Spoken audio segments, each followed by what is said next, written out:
গ্রেপ্তারি পরোয়ানা জারি হওয়ার পর থেকে শ্রীলঙ্কার পুলিশের প্রধান দেশবন্ধু তেন্নাকুন নিখোঁজ।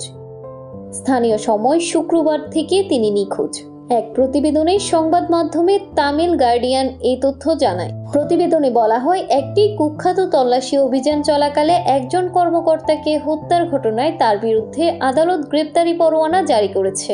অভিযোগ রয়েছে 2023 সালের 31শে ডিসেম্বর তিনি ওই তল্লাশি অভিযানের নির্দেশ দিয়েছিলেন। সেই থেকে আইজিপি দেশবন্ধু তেন্নাকুন নিখোঁজ। তিনি কোথায় আছেন তা কেউই বলতে পারছে না। একজন সিনিয়র কর্মকর্তা বলেছে, গ্রেপ্তারি পরোয়ানা অনুযায়ী গ্রেপ্তার করতে তার বাড়িতে অভিযান চালিয়েছিলাম আমরা, কিন্তু তার বাড়িতে গিয়ে তাকে পাওয়া যায়নি। তিনি পলাতক, শুধু তার দেহরক্ষীদের রেখে গেছেন।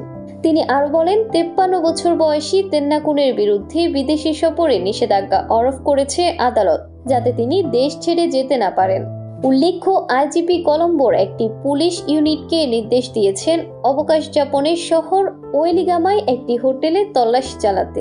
অভিযোগ ছিল সেখানে বেআইনিভাবে মাদকের ব্যবসা হয়, কিন্তু স্থানীয় পুলিশ ছদ্মবেশধারী অপারেশনের বিষয়ে অবহিত ছিল না। ফলে রাজধানী থেকে যাওয়া একটি ইউনিটের সঙ্গে তাদের সংঘর্ষ হয়। এতে বন্দুকযুদ্ধে একজন কর্মকর্তা নিহত হন, অন্যজন গুরুতর আহত হন। তবে ওই হোটেলে কোনো মাদক পাওয়া যায়নি। 2023 সালের নভেম্বরে বিতর্কিতভাবে তেন্নাকুনকে পুলিশ প্রধান হিসেবে নিযুক্ত করা হয়। ফলে তার নিয়োগকে সুপ্রিম কোর্টে চ্যালেঞ্জ জানানো হয়।